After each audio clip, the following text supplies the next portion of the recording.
नमस्ते। सोचिए एक प्राइवेट कंपनी जो सिर्फ व्यापार करने आई थी, धीरे धीरे दुनिया के सबसे अमीर देशों में से एक पर कब्जा कर लेती है। नहीं, ये कोई फिल्म की कहानी नहीं है, ये भारत की हकीकत है। तो चलिए आज हम उसी करीब 350 साल लंबे सफर को समझते हैं, जो गुलामी से शुरू हुआ और आजादी पर जाकर खत्म हुआ। तो सवाल यही उठता है कि भाई ये हुआ कैसे? मतलब एक प्राइवेट कॉरपोरेशन, एक कंपनी, वो बंदूकें और जहाज़ों के दम पर पूरे के पूरे सब कॉन्टिनेंट को कैसे जीत सकती है? इसी सवाल का जवाब हमें गुलामी की जड़ों तक ले जाएगा। तो देखिए, जब British East India company Bharat आई तो ऐसा नहीं था कि मैदान बिल्कुल खाली था। अरे नहीं, यहां तो पहले से ही पुर्तगाली, डच और फ्रांसीसी सबके सब यहां के मसालों और कपड़ों के व्यापार पर अपनी पकड़ जमाए बैठे थे। तो अंग्रेजों के लिए चैलेंज सिर्फ अपनी जगह बनाना नहीं था, बल्कि इस रेस में सबसे आगे निकलना था। और कंपनी की जो स्ट्रैटेजी थी ना, वो बड़ी चालाक और कह सकते हैं स्टेप बाय स्टेप थी। वो सिर्फ व्यापारी बनकर नहीं बैठे रहे। पहले तो उन्होंने व्यापारिक सौदे किए, फिर यहाँ के राजा महाराजाओं की आपसी दुश्मनी का फायदा उठाया, उसे और हवा दी, उनके राजनीतिक मामलों में दखल देना शुरू किया, और फिर धीरे धीरे कूटनीति और अपनी फौज के दम पर जमीन पर ही कब्जा कर लिया। और फिर आता है वो टर्निंग पॉइंट, 1757 का प्लासी का युद्ध। देखिए, ये सिर्फ एक लड़ाई नहीं थी, ये एक धोखा था, एक पूरी की पूरी साजिश थी। और सही मायनों में यही वो पल था जब एक ट्रेडिंग कंपनी ने भारत में अपने साम्राज्य की नींव रख दी थी। अच्छा, प्लासी के बाद कंपनी को एक बात तो साफ समझ आ गई थी कि एक कठपुतली नवाबों के सहारे ज्यादा दिन काम नहीं चलेगा। तो उन्होंने क्या किया? मीर जाफर की मौत के बाद वो सीधे मुगल सम्राट के पास पहुंचे और बंगाल का दीवान बनने का अधिकार ले लिया। मतलब ये कि अब टैक्स वसूलने की सारी ताकत सीधे कंपनी के हाथों में आ गई थी। और बस यहीं से शुरू हुआ कंपनी बहादुर का असली राज। लेकिन हाँ, पूरे भारत पर कब्जा करना इतना भी आसान नहीं था। रास्ते में आप कह सकते हैं दो बहुत बड़ी चट्टानें थीं।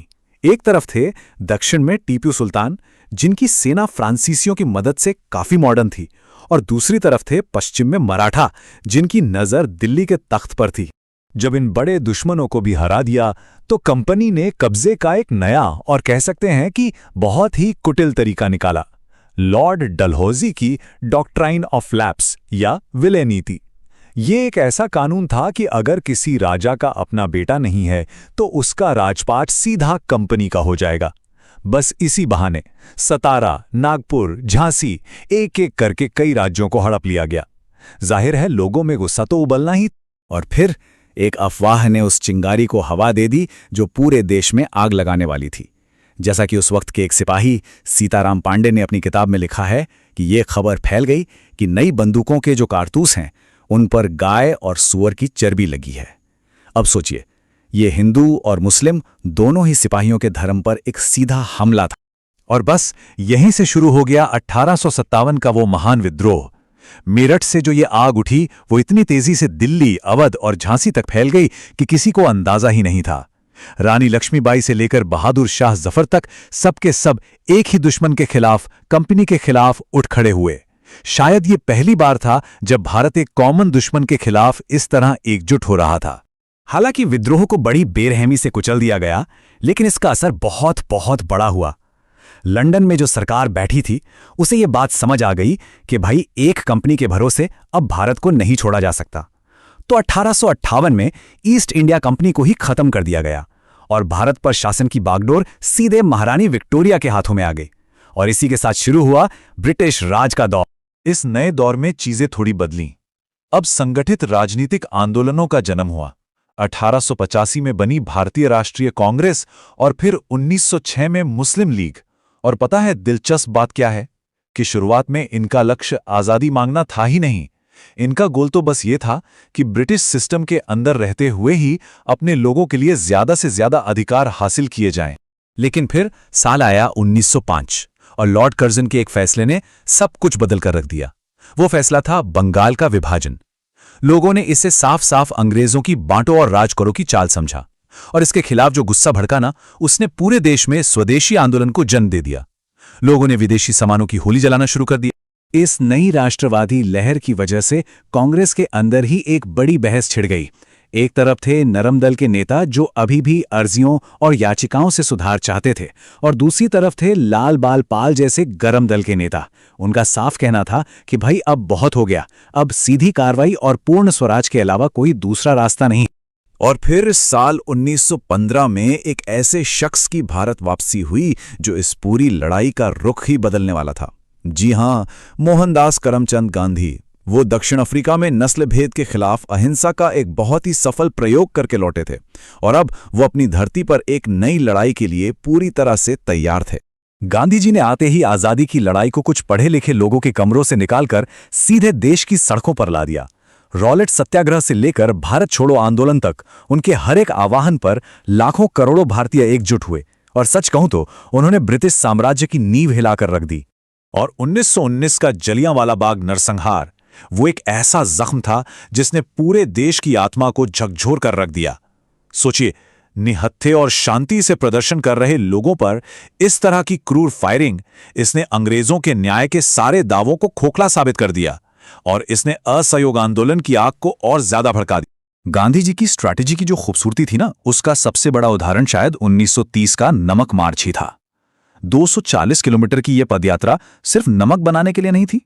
अरे ये तो एक बहुत ही साधारण सी चीज, नमक के जरिए ब्रिटिश साम्राज्य के एक दमनकारी कानून को सीधी चुनौती देना था।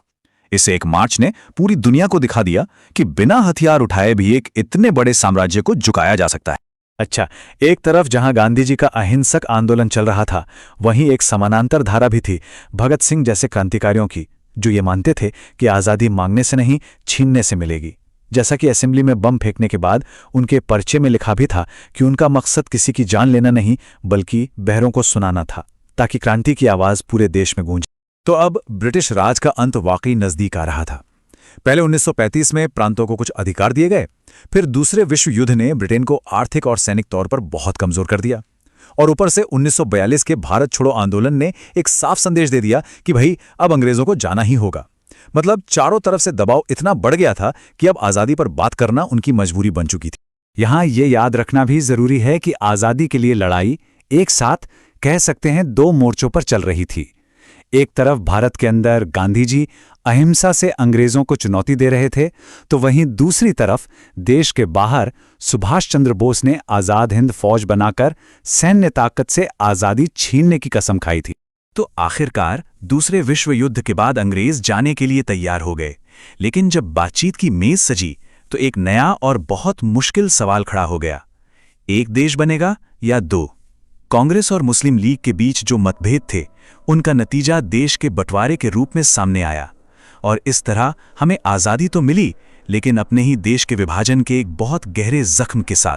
और इस तरह 15 अगस्त 1947 को भारत आज़ाद हो गया। लेकिन ये एक सफ़र का अंत और एक नए, शायद कहीं ज्यादा मुश्किल सफ़र की शुरुआत थी।